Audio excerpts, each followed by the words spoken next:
welcome to the His and Hers Show with Jody and Alex Misiak. And today I'm super excited because we have another guest on. We are here today with Leah, the creator of The Abundant Parent. And I'm just so excited because I've actually worked with her in the past, and we just have this really fun energy. And even alone, she has amazing energy.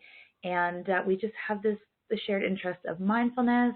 She just has amazing abundance of knowledge for abundance in the law of attraction. So welcome, Leah. Yes, thank you for joining us. Yeah, thank you guys so much for having me. I so appreciate being here. Oh, we love having you here. So yeah, and I'm really interested in hearing, because we've touched upon this in our own podcast a little bit about like how as parents we have to be good role models for our kids, and how do you become a good role model? Well, you have to take care of yourself. You can't, like, by doing the counterintuitive thing, by trying to always put your kids first, what you actually end up doing is depleting yourself, and then your kids don't get to see you at your best. And anyways, I'm sure you get into a lot of this stuff, so I'd love to hear more about it. And we'd love to actually, even if you want to let people know a little bit more about you.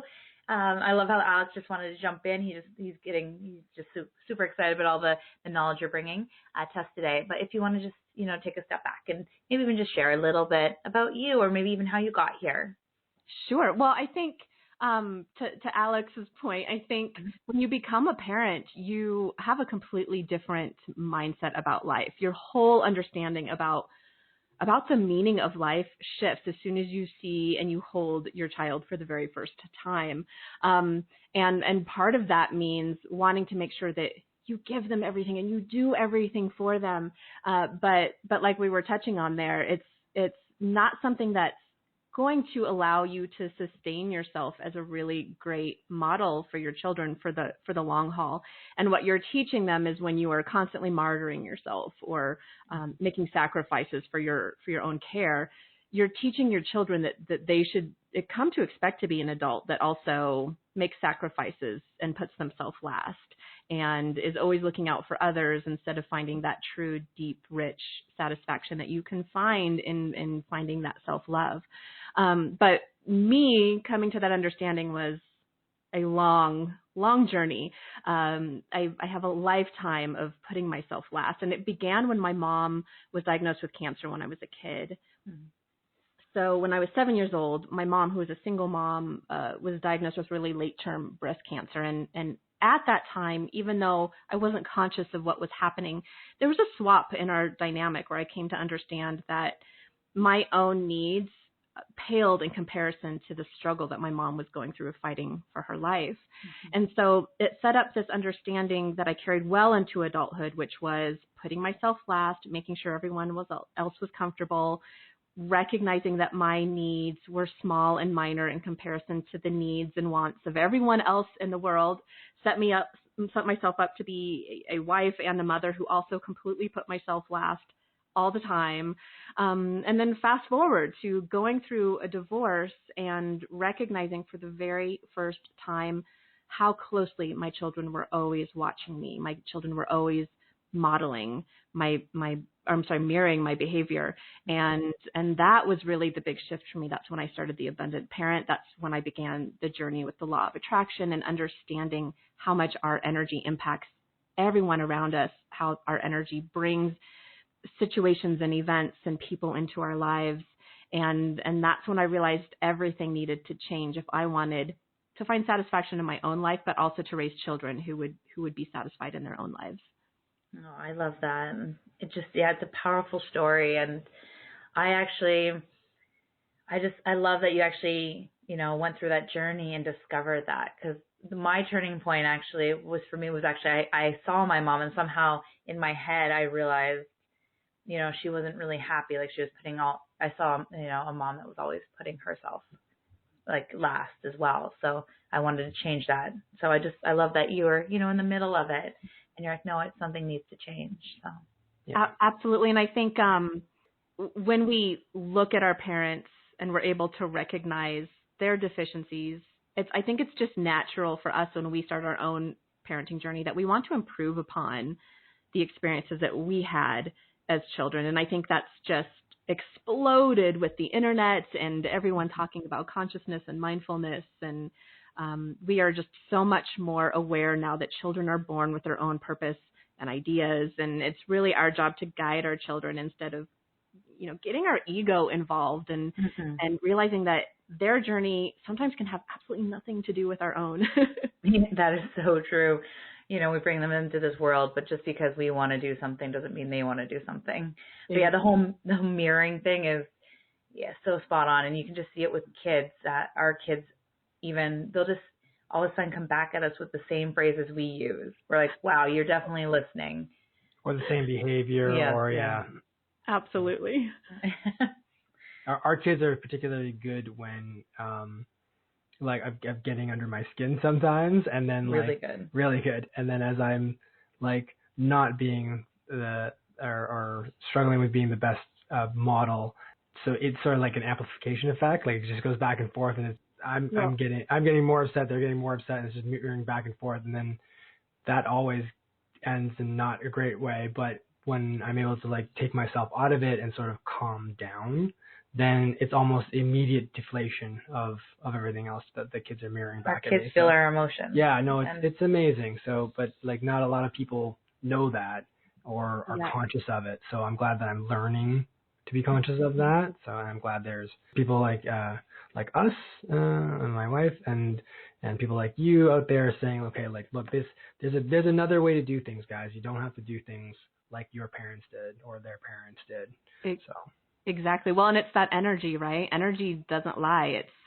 It's a driving force in nature. So when you are mirroring neurons of frustration and anger, your children are going to mirror that right back to you, just like the rest of the world mirrors that back to you. I mean, I think we see that not only in our parenting dynamics, but in our relationships with coworkers. We see that on the internet when people are being so mean to each other on comments on really heated topics.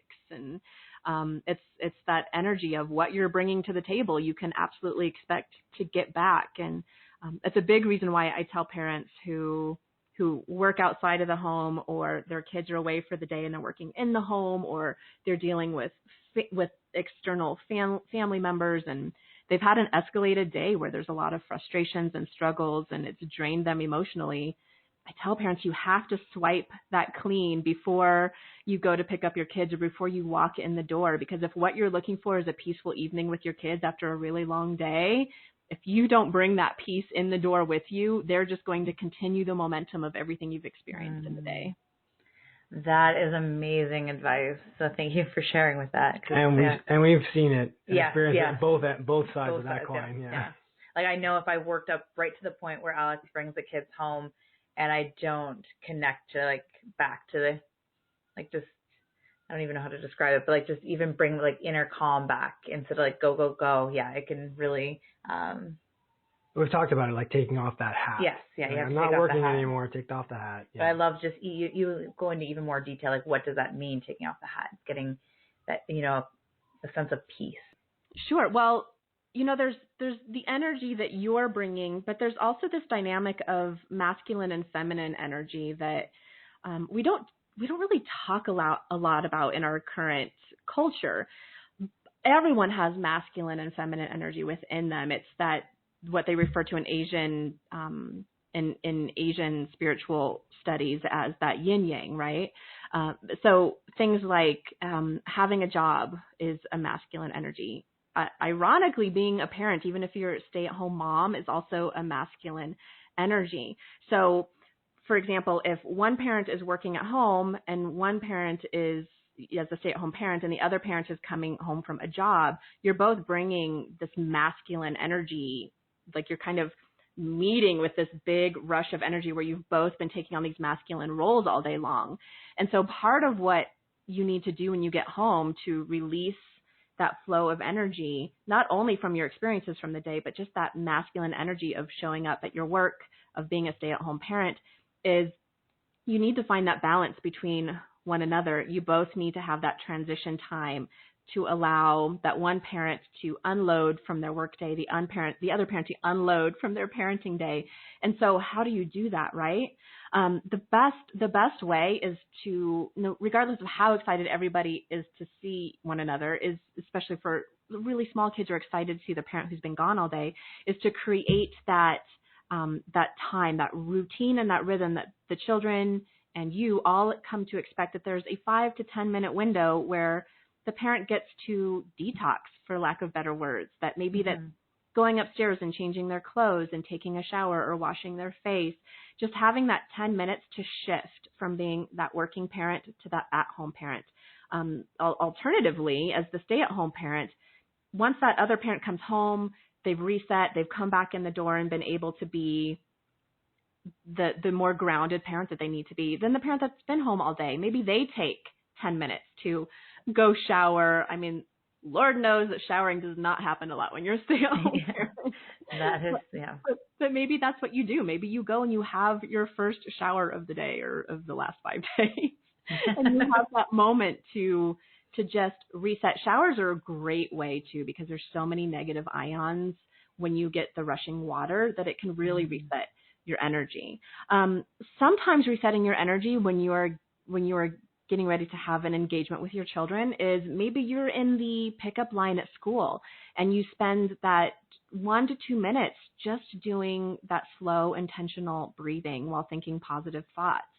It's amazing the power of breath and thought together to really reset you, regardless of how inflamed and angry your energy could have been in the moments prior. So there are little ways that don't necessarily, you don't need to take a shower for 10 minutes. It can be sitting in your car for 2 minutes and putting the car into park, shutting off the ignition, breathing for 2 minutes before you walk in the door. These little things don't have to be expensive. They don't have to take a lot of time, but they do take an intentional effort. Mm-hmm. I find when I pick up the kids, I do that more often now in the car. Yeah. And when I start using the bike more, it'll be more of a bike ride. And I could see that.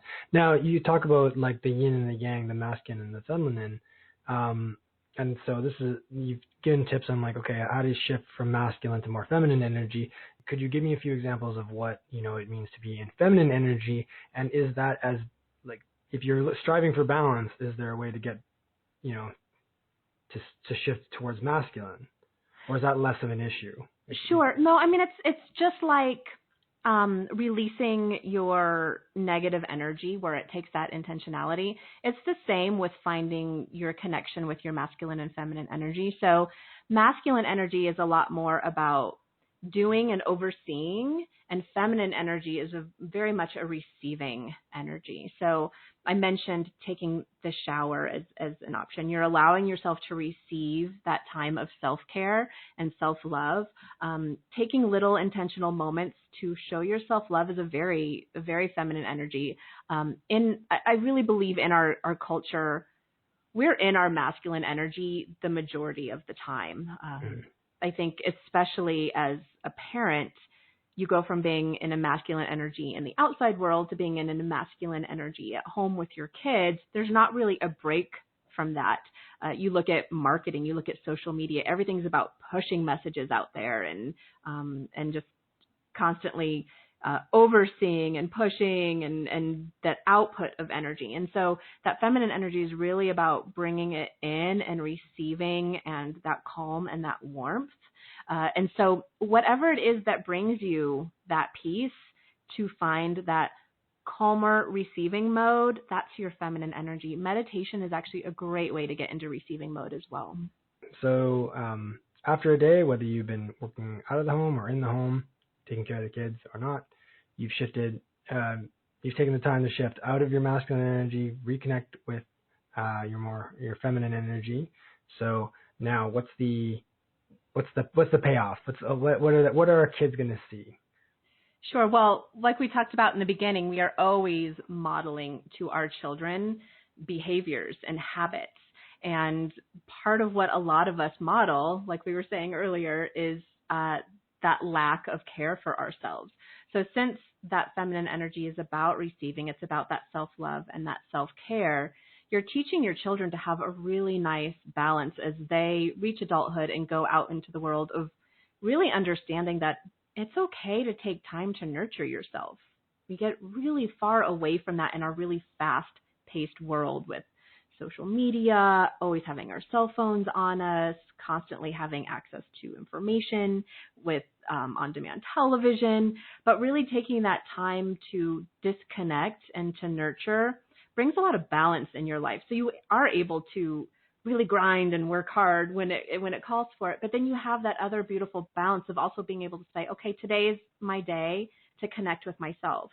And the more time that you spend honoring yourself, giving yourself love for the struggles that you've been through, and also through doing so, giving yourself the tools to help heal from the struggles that you've been through, you're modeling to your kids that they can expect to be adults who know how to nurture themselves, who know how to give themselves self-care, self-love, and almost more importantly, that they deserve that time to nurture themselves.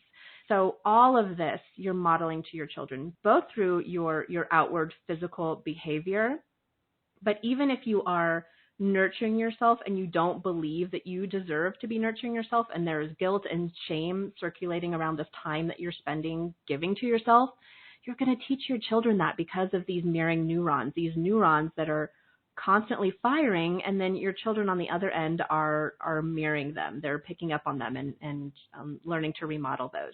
So in this sense of nurturing yourself and giving yourself this self-love, you have to also go through that journey of honoring your struggles, giving love to the mistakes you've made, accepting the role that you've played and the experiences that have come into your life that have caused you struggles, and recognizing that you do deserve this time to nurture yourself, to heal yourself, to give yourself time and love to show up in the best possible way for your kids. I love that so much. Like, it's just put in such a different, we've talked about this a lot, but it's coming from a different perspective and a different angle, and I absolutely love it. And I'm kind of, I love finding the science behind the woo-woo. I mean, I love the woo-woo, but I always feel a little, what would the word be? A little bit like I'm not justified in believing it until I find the science behind it. So I absolutely loved the law of attraction, discovering the law of attraction, in accepting my responsibility in the events in my life, both good and some very, very bad. It really liberated me and helped me clear through my victimhood mentality. And so the science behind that, discovering that there was also this science behind it with quantum physics and mirroring neurons and like energy attracting itself, I just completely geeked out on it, and I loved that I could justify this belief in something that was healing me so much. Yeah, there's a lot we don't know about the human mind and just how powerful it is, like how much it shapes our reality. So, yeah, I'm not up on as much as I'm sure you are, but I have heard a lot of the similar kinds of discoveries and not trial, but like experiments and that kind of stuff. So that's really cool too. There's this really incredible video I will send to you guys to add to the comments. But there's a video where there's a whole organization that is uncovering the formulaic equation for consciousness. They're discovering that consciousness is energy, and that there are formulas to help you understand consciousness from an energetic standpoint. And I had to watch it 4 times because I was so in love when I found it. So I will be sure to find it again and send it your way so you guys can add it. Wonderful. Thank you. Yeah, now we're talking my language. This is the kind of stuff I tend to geek out on every now and again as well. So. Oh yeah, I did not know that. No, it's always cool learning about how we as humans think, because, like I said, again, we everything we perceive, our mind is the architect of our reality in a lot of ways, and we've talked about that a lot too, right? And it's nice to make the connections that we're trying to make on our podcast, and that Leah's making through her Abundant Parent, where it's like, yes, here's all this stuff saying, yes, your mind shapes your reality. And it's like, okay, so you shouldn't be surprised why your reality is the way it is. And like, so, and here's how you can change it. But I do love that you mentioned also about, the victim mentality and things like that, because a lot of people kind of tend to fall, and I even myself included, there's times where it's like, why me, or why is this happening? And it's not about like why, or actually it is like, or like not poor me kind of thing, but it's like why. A bigger question is asking why is it happening, and like owning it and putting your own personal like responsibility. Is that the word I'm looking for? Yeah, absolutely. Yeah, personal, because we're all responsible for what's happening in our life, but a lot of the time people tend to fall into like poor me, they have no control. So I really love that, you mentioned that as well. Yeah. Well, and the other piece of taking that responsibility for the role that you've played in the events and people in your life, but the other piece is when you turn that lens away from why is this happening to me?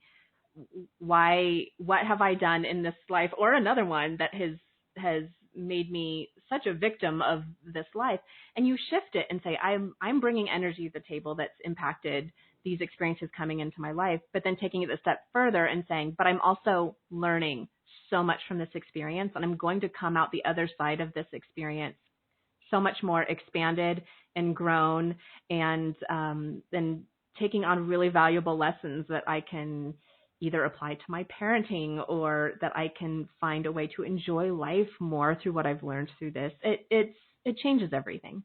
It does, because even days where our kids are like off the walls crazy, I usually sit back and okay, like, what's going on with me? Like, where do I have to go?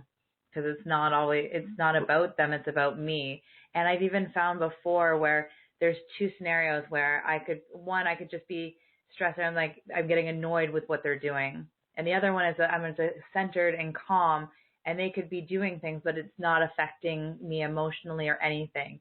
And that way I know that I'm in alignment with I guess my energy. Absolutely. And that's too why I talk about getting the ego out of parenting. Because I think most of the time when we get frustrated as parents with our kids, when our kids are acting out, it's because if they're acting out in public, we're afraid of what other people are saying. Our ego is concerned about what other people are seeing the situation as. Or it could be, I've asked them to do this and they're not doing it, and I feel personally offended that my kids are not listening and doing what I've asked. There's a lot of ego in parenting when it comes to trying to control the behaviors of your kids. So definitely releasing that ego and asking, is it really important that my kids not be loco crazy today?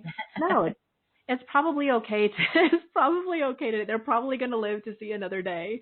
And so that's getting that ego out of the way is such a huge piece. And the other side of that understanding is that our kids are all born with their own purpose and ideas, that as our kids get older and they start to rebel, it's not personal. It's not because they hate us. It's because they're on their own journey. They have to have their own experiences so they can have their own growth. And everything that they're going through is going to shape who they ultimately become as an adult. I like the part that you bring in, like the whole ego being in public. I think I've just had an aha moment for myself, because when I go out, like even swimming lessons or anywhere where there's a lot of parents, unless it's at forest school where our daughter is, because I feel like the parents, they kind of parent from, I think, more of consciousness, and it's a different kind of energy. At forest school. Yeah, at forest school. So when I'm anywhere else, I feel like this crazy tension, and it's probably like everybody's just like their egos are coming out where they don't want like tippy toe, and I'm sure mine's coming out too. So it's really, I just had like this big aha moment of where I'm coming from and where other moms are coming from when I'm in those like circles of like everybody's got like is projecting all this energy out, and what you feel is like a tension because they're all trying to hold it in. Yeah, like just something, yeah, like something. Anyways, because I always feel very uneasy in like certain. And I'm like, what am I like? Yeah. Anyways, so. And part of that could be too is you could be an empath, somebody who can pick up the energy of others really easily. So creating more intention around what your boundaries will be when you're around people that you don't have an intimate connected relationship with will probably help you feel more comfortable too. Okay, well, thank you. That is, yes. Yeah. yes. Jody is an empath and our kids are empaths.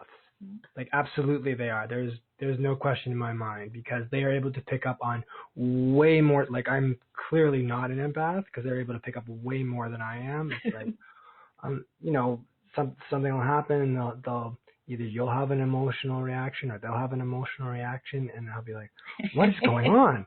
Right? And I'm not entirely sure, but then if I cast a wider gaze around, I'm like, okay, that's what's going on. Like, they're picking up on this situation that's happening over here, or that situation that's over here, and it's just really, I'm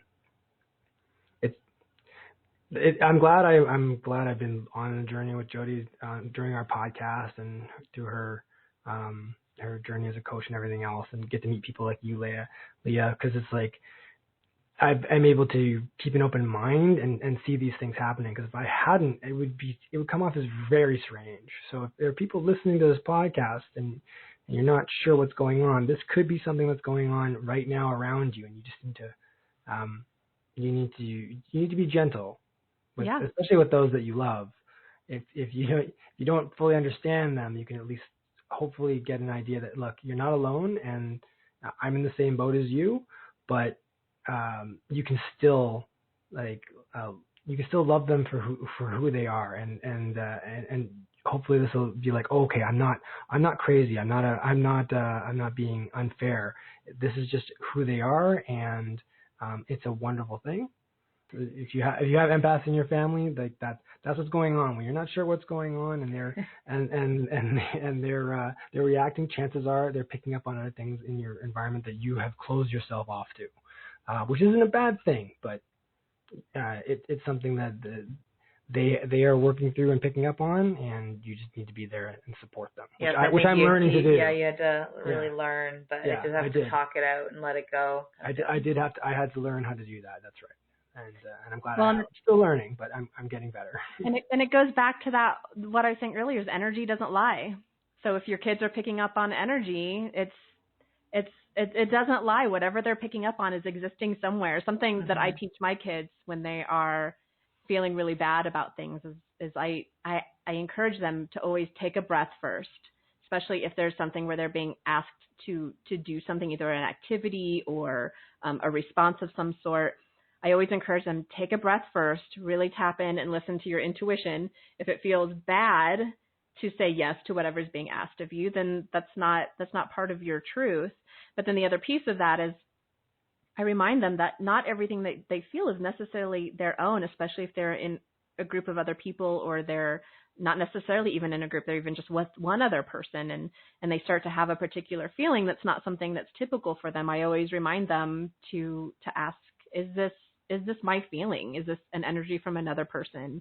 What is mine? What is my feeling? What is my truth? And always turning into their own inner guidance system, so they're not looking outward for the approval of friends and teachers and other people, that they know that internal guidance system is always going to lead them on the true path. And that will serve them so well. So I love that advice, because, that's just building a super solid foundation for, like, when our kids, or anybody in general, can connect to their inner guidance, it's so much better than listening to the noise, because there's always going to be noise. Yeah, you're essentially making yourself immune to peer pressure, which is important. well, in theory, there's always they're always going to have their own experiences that they need to have to grow and stuff. But I do feel like that by teaching them these tools that they can come back to, it's like, even if they stray a bit from their own internal guidance system, they'll go back and say, hey, my internal guidance system was telling me no. And in retrospect, I can totally see why this happened, but it'll teach them that they did recognize that message that intuition was giving them. And sure, maybe they decided to go against it, but now they can see in retrospect why it would have been important to listen. Yeah. And just constantly learning, right? Yes. And that's the thing. Life is a journey about learning and growing, and nothing's perfect. So I love that. Even ourselves, we have tools, and we know they exist. We know, like, meditation's great, and we know, like, but sometimes we don't do them, even though we fall out of our own alignment and things too. So absolutely. Well, heck, I spent the first 37 years of my life trying to please everybody else. So mine wasn't 37, but mine was close. Like I spent a lot of years, angry at the world, and hidden behind some multiple masks. So I completely understand as well. Well, I'm glad you've come to the light. Yeah, I'm glad you did too, because what you do is so needed. Your energy is amazing, and just everything you teach parents. And it's in a way that they don't have to feel guilty and shameful for doing things for themselves. And that's a big hurdle that a lot of parents have. Mm-hmm. It's like, that this is good for you. Self-care and self-love and doing things for you is good. But then it's that gap. Be like, well, my parent, and then it's going back to comparing too, where it's like, well, my mom never did this. And, I even see a lot of, people in different circles of friends and even other places. It's like, I have to remember, no, I'm on my journey, they're on theirs. And because there's a lot of people that don't do as much self-care as I do, but I'm like, I need to walk my talk kind of thing. Yeah. So, that's a big one for me. Well, thank you so much. I do feel like I've been through so much. I've learned through so much. I feel compelled to want to help people and hold their hand through their journeys to loving themselves more. Mm-hmm. There's just, if it really is the answer to everything, is if everyone just loved themselves in that very pure, selfless self-love, that it would heal so many of the rifts in our families, in our dynamics with other people, in our culture as a whole. It's so powerful that if you can love yourself, it does away with so much shame and hate and all of the ugly feelings that we have. It's just so important. And part of that for me is being vulnerable and saying, I'm teaching this because I've been through it. Mm-hmm. And letting people know that it's totally normal to feel bad about yourself, but you totally have the power to work through it and to come through the other side. Yes. Oh, I love that. So that was just perfectly put. And before we wrap up, is there any other things you'd like to share? Obviously, everybody listening, we will have all the links that you can, how to reach Leah, and really just so you can reach out to her if you need her help or you want to follow her. You do wonderful videos. Yeah, if anything is resonated with you, we'll make sure to have all the contact information in the description of our podcast. Yes, exactly. So is there any last thoughts that you'd like to share with us and the listeners? Just one more. I think it was Brene Brown who said that everybody is absolutely doing the best that they can. So if you look at yourself and you look at the people in your lives and you look at your co-parent and you look at your kids and you look at everyone that's involved in your life in some way, shape, or form, and you begin to recognize that given their experiences and the tools that they have at hand and their knowledge, that they are absolutely showing up in the best way that they know how, it makes life so much easier in accepting the faults of others, moving through them, finding that love for others even if they're hurting you, and just releasing your responsibility for the pain of others and giving love to your responsibility for the pain you may have caused and the pain in yourself. So just remember, everybody's showing up the best way that they know possible. That's an amazing quote. I absolutely love that. And it helps because a lot of the time, we why is someone, I fall into that a lot too, where it's like, so I love that. I'm gonna fall onto that quote every time as a reminder that everybody's doing the best that they can. I'm gonna actually I'm gonna pin it in one of my applications, one of my chat applications. So I see it every time. Like, right. Everyone's doing the best they can. So now, is there anything going on that you'd like to share that you're up to, or? Oh gosh, I've always got something going on. Right now I'm wrapping up edits on my Law of Attraction book for parents. It's called Where the Light Is. And I'm in the final stages of formatting a lot of the exercises that are at the end of each section. And then I'm sending it off to my beta testers. So if anybody's interested in having that book, I don't have a publication date yet, but it is finally to that point where it's going to beta testers, so it's getting so close. Oh my goodness, that's so exciting. Just follow my pages. I will be posting a lot as the book comes closer to completion and gets published. Sounds great. I love the title, or I mean not the cover, because you shared it before, right, with the light coming down. Is that the one? So my one of my other fellow podcasters, he is the abundant Daisy, no blood relation, and he took some photos of my girls and I, and it was the sunset in Iowa, and we were out in this field of wildflowers, and just the way that the light hit all the yellow flowers and the light was shining off my daughter's hair. It was like absolutely the most romantic picture of my kids and I, never mind the fact that, you know, my youngest had to be bribed to participate in the photo. But I just absolutely, as a single mom, I don't get a lot of pictures of my kids and I. And so having that photo taken meant so much to me. And then also being able to use it for this project, this 3-year-long project of coming into my awareness, and a couple years into that, starting The Abundant Parent, and then deciding that I was going to write a book. It's just all coming from my heart. It means so much to me. And so thank you for liking the picture. I love the picture. You can feel the energy in it, and it's so beautiful. So thank you. I love that you had to bribe your daughter, though. Thank you for, I love hearing other parents that have to bribe. Honestly, yeah, I don't know how all of these Instagram moms get all of these pictures of their kids all the time, because it's just not happening over here at The Abundant Parent. Our daughter's like at the stage where she's like, no, don't take pictures. Or other days she'll be like, Mommy, take a picture of me. So we have waves of pictures and non-pictures. Oh yeah, both of my girls, but particularly my 10-year-old, she manages every photo that I take. She looks at it and then she decides if it gets deleted or not. So that's awesome.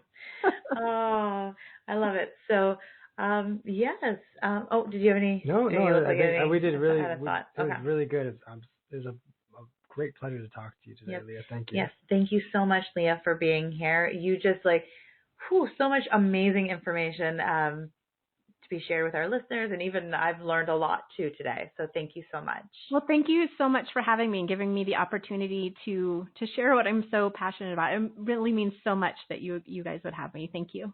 You're very welcome. And everybody else, have a great day, or have a great, beautiful day. Bye for now.